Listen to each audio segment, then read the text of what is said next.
see that it started the recording. Can you confirm, Kevin?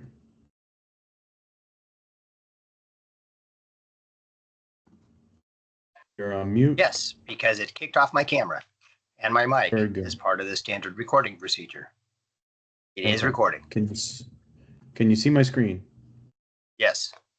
Good. All right. Hello, everybody. Welcome to the May 1st edition of the KubeStellar community meeting. Oh, wow. It is fast and flying. It was just April, I feel like yesterday. Well, actually, I guess that's true. Not bad joke.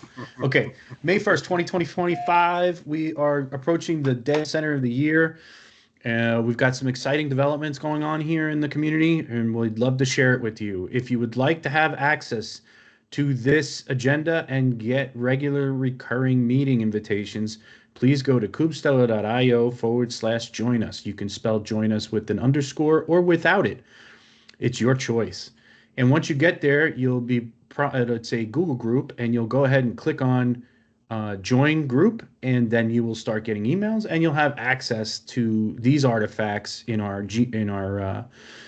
Google Docs, so that you can have edit. I can't tell you how many times I get people clicking on this specific document and asking me for access to it. I don't provide that directly. It goes through the Google group. So please go to kubestellar.io/join us, click on join, and you will get access to this.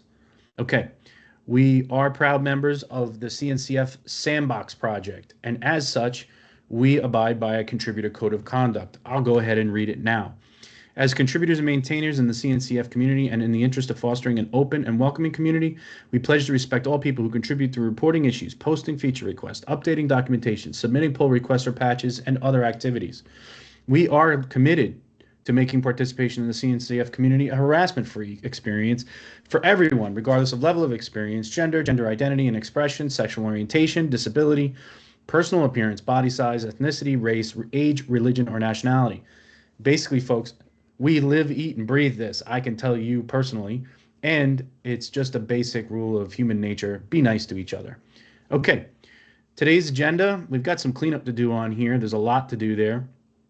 Thanks for joining us, Edidya. We appreciate having an open source geek follow us. Thank you. All right. So as we mentioned earlier, we've got KubeCon EU behind us. And we did a lot of good things there: Lightning Talk, Partner Pavilion, a Contrib Fest. And we have a brand new infomercial that you can go up on YouTube and see. We'd love to see other people give us competing versions of new infomercials. We were thinking something along the lines of maybe Marvel superheroes, of course, without infringing on anybody's trademark or other proprietariness. But if you'd like to do something superhero related and contribute it back to KubeStellar, we'd love to see that. We'd even help you edit it or star in it if you'd like, if you need people to do such a thing.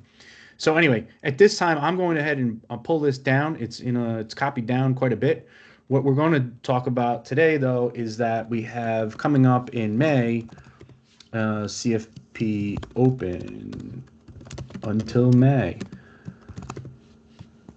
I don't remember the exact date. Kevin, would you mind finding the exact date for CNCF KubeCon NA while we're on the call? On it. Thank you.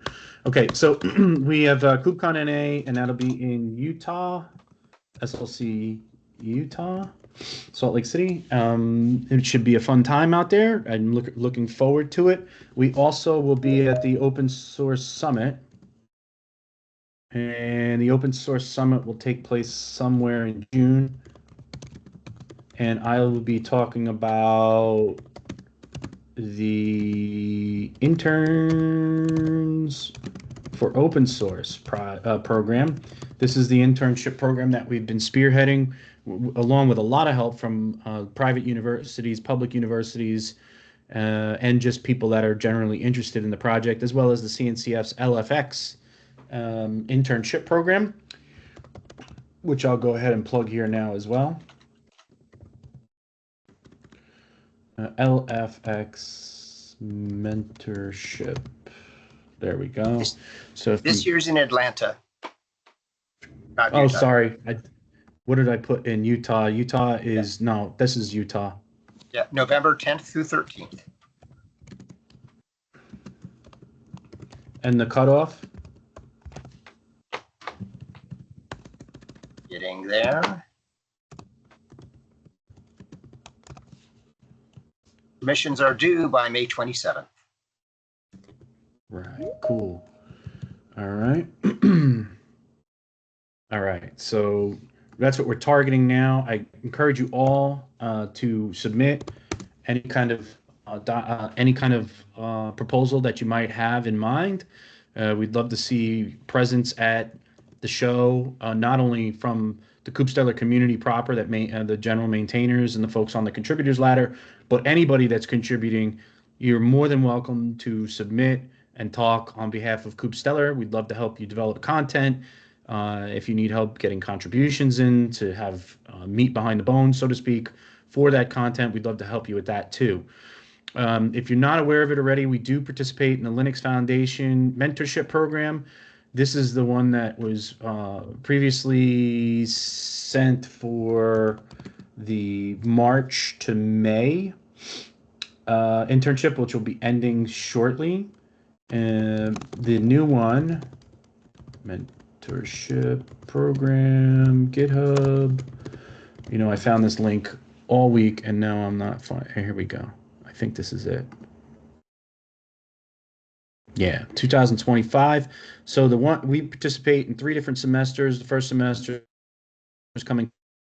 Project proposal is open for term 2. The Menti application cycle starts on May 14th. So get them while you're hot. The folks that we're going to be we're looking for at this point are for the following project IDs. As you can see, we got in early. We're one of 2 projects posted here. We've got a Kubernetes one and KubeStellar.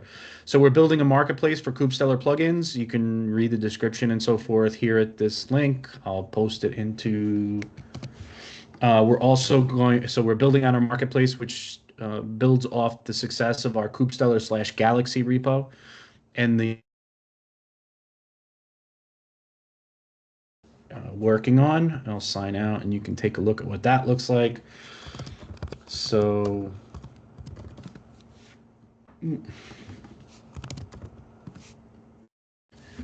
this is what our UI is looking like, and of course, you know, binding policies and what have you, blah blah blah. So if you're interested in working on something where we could plug in something along these lines, so you can see when we create a workload inside of KubeStellar, you can take just plain old YAML, you can pull it in from a file, you can use a GitHub repository. We have some popular ones that are out there, and it'll list from previous deployments that you might have, as well as from popular Helm charts. And then we are also adding Artifact Hub here today, and also our marketplace will go here. So you'll be able to pull in plugins for the UI itself from the marketplace. You'll have, we're working on one for backup. This will back up your KubeStellar installation. We're working on others that'll do things for scheduling and for what we are now calling comprehensive multi-cluster. So stay tuned for what that is. We're also doing something called MCP, something called Model Context Protocol for something that would be a KubeStellar MCP server. What that allows you to do is, if you've heard a lot about AI agents these days, AI agents can be powered by general text prompts, but they work better if you have specific entry points, kind of like Rust APIs and stuff like that. Well, there's something called a Model Context Protocol that's now around in AI. If you build out endpoints for KubeStellar, it makes it easier to be controlled through AI agents. Well, so we're going to be adding the ability for you to be able to control KubeStellar from AI agents. That's pretty exciting. And also, sorry to interrupt, Andy. You have an important question in the chat. Okay, good. Thank you. Let me get to that question. I don't see a question yet. For my information, even contributors can apply to be a mentee. Yes, contributors, you must be a contributor to apply. It's a great question, Reinu. The reason why we ask you to contribute before applying is so that we can get to see what if the project is good for you and if you're good for the project. We have no other way of evaluating that. We don't do written tests. We don't do interviews over the phone or over WebEx. The best way we learn about your coding experience and your ability to understand how KubeStellar operates is by you doing direct contributions.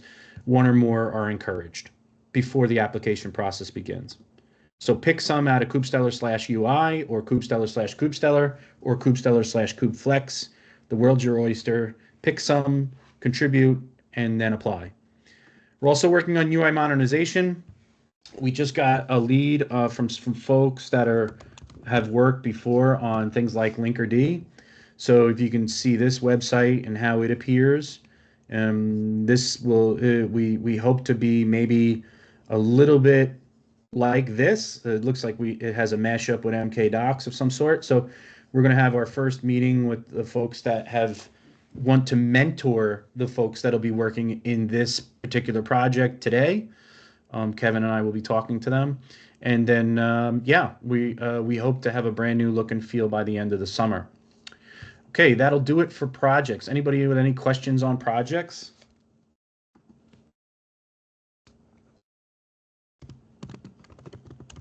Can you hear me? Hello. Anderson? Hello, hello. Can you hear me? Yes, I can hear you. Yeah, so first of all, good evening, good morning, or good afternoon to everyone.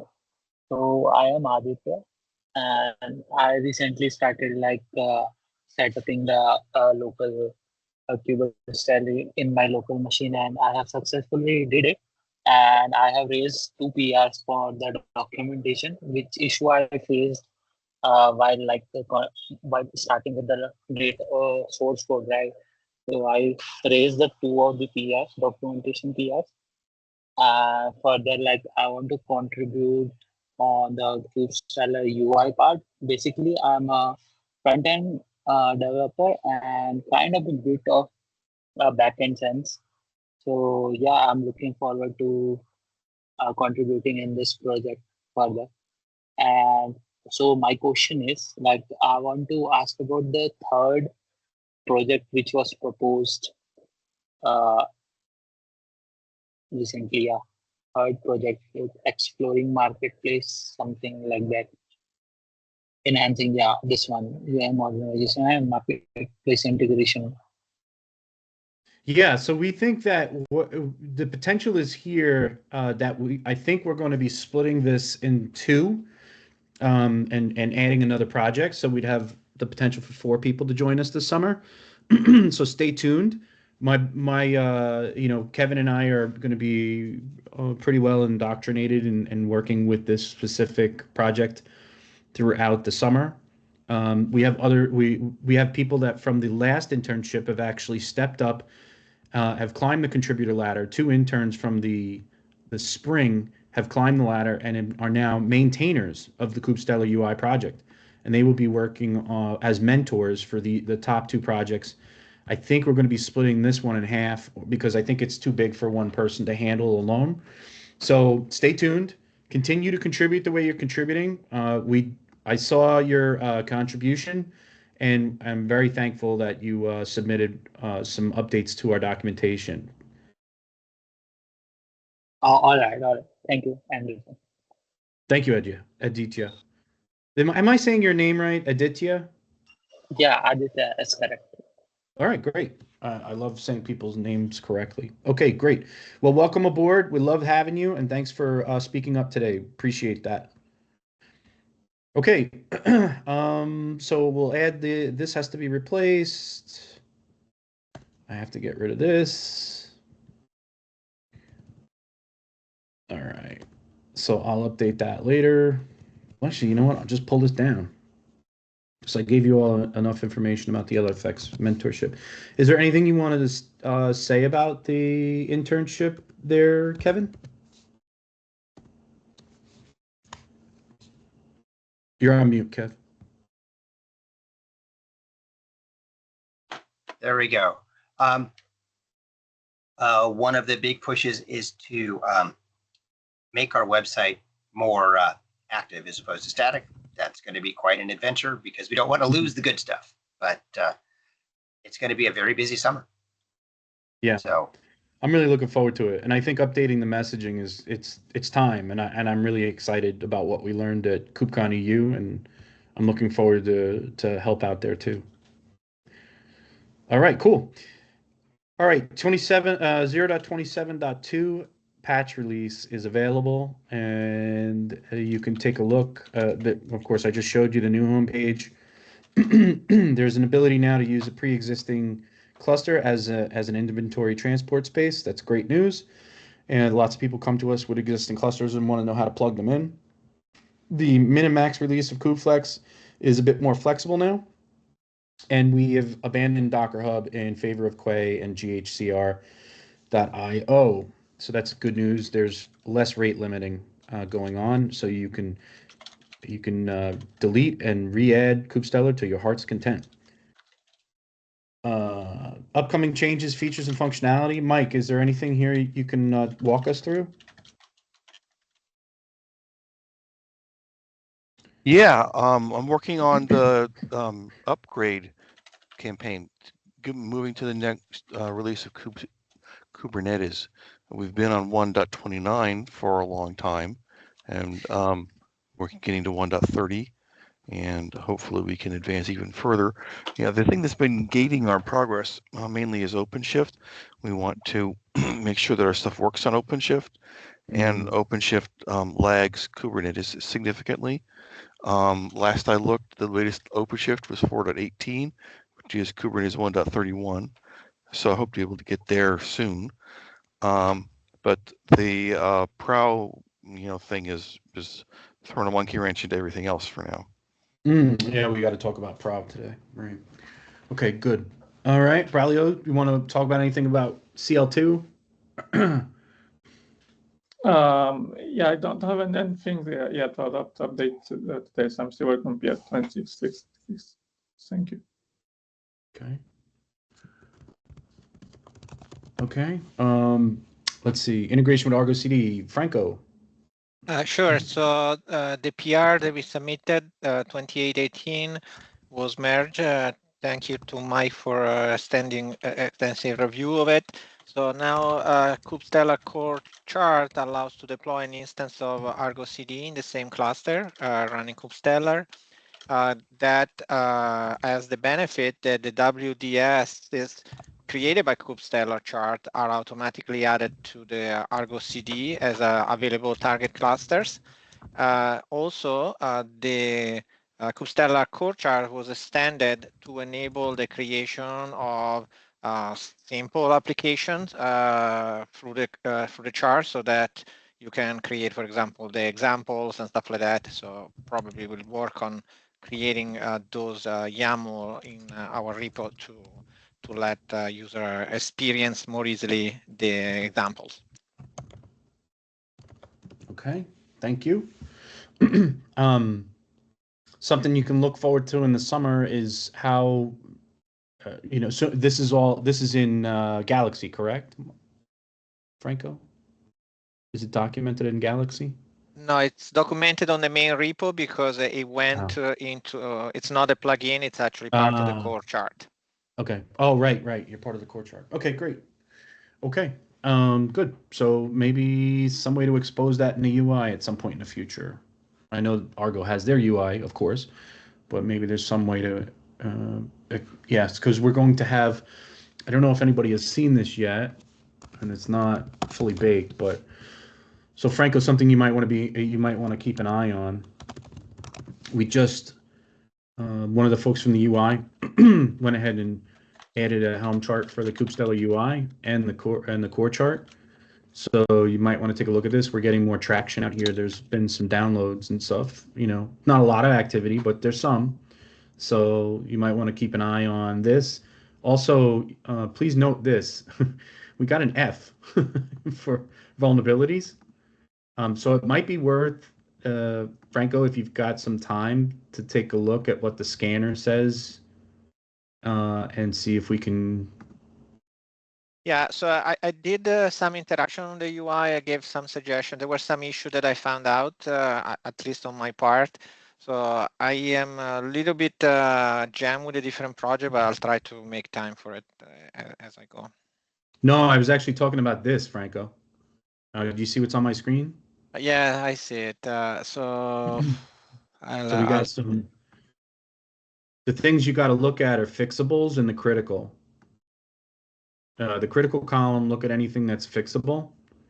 So some of the older images we can probably remove to reduce the burden. Right. Yeah. I'll go through it. Yeah, I'll drop the link in the inside here, but we'd like to get a better grade than an F, I think. So that would be really helpful if we can address Okay. that. Not I'll take a today, look. you know, but by at least by North America, which is in November, right? Yeah, I'll take a look what the issues are.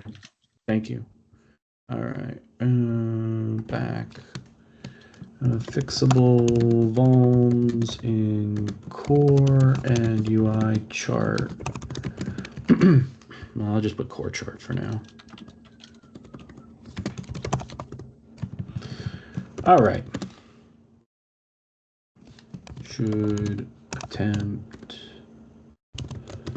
address to address the address fixable criticals. All right, great. Thank you. All right, so the all-in-one environment, I don't know. I think we just keep this up here mostly for posterity. I haven't seen a lot of complaints, if any, about this recently. So this seems to be fairly well cared for inside the documentation now, and also inside the links that we've given. But when you do have an error running the running the install from the command line, it will prompt you to open a page which we've gone ahead and posted on our documentation that describes how to update these values. So especially this is specifically important when you're using Kind in combination with Rancher Desktop on a Mac. The settings are a bit too low. Okay, so summarization work still in progress. So I know that that's been just creeping along. Nothing. I don't know that there's much to say there. And we're still talking about multiple simultaneous KubeStellar systems. So there's still some thinking and noodling going on about that. Google Summer of Code is about to kick off. I think if I'm correct, Braulio, did we get any word back yet if we've accepted our candidate or if the candidate's been transferred to us? Next week. Great. Yes, we're gonna hit.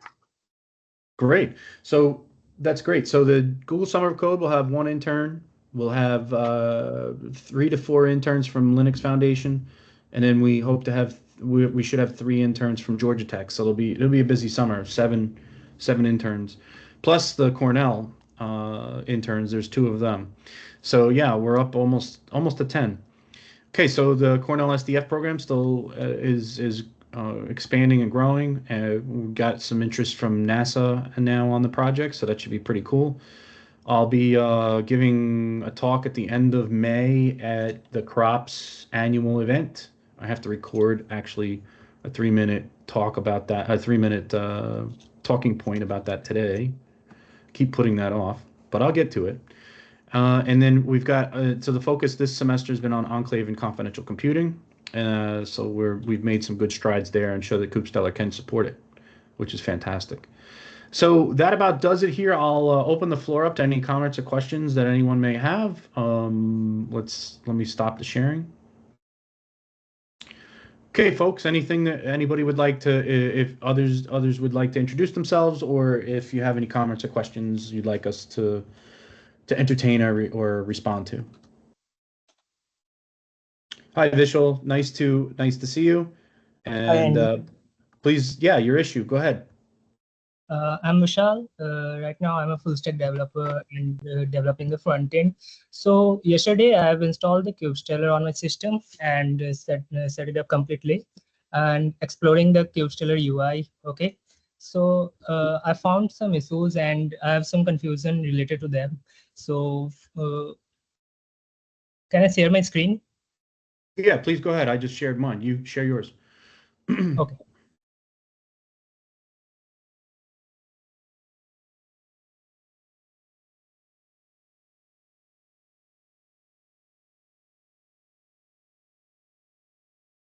Is it visible? Not yet. Okay. So on the there, deployed we can see you now. Yeah. Okay. on the deployed workload sections, we are showing the users to see the details of the cluster, right?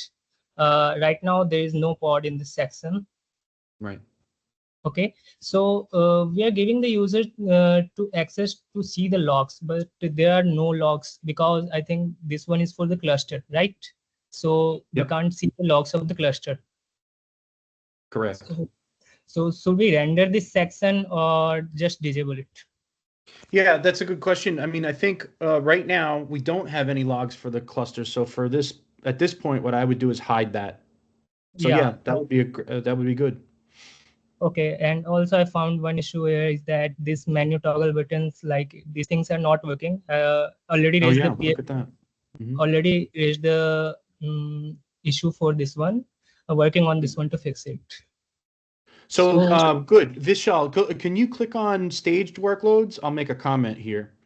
Yeah. So this canvas that's right here is supposed to be the same canvas used in deployed workloads. Okay. And it's currently it's not.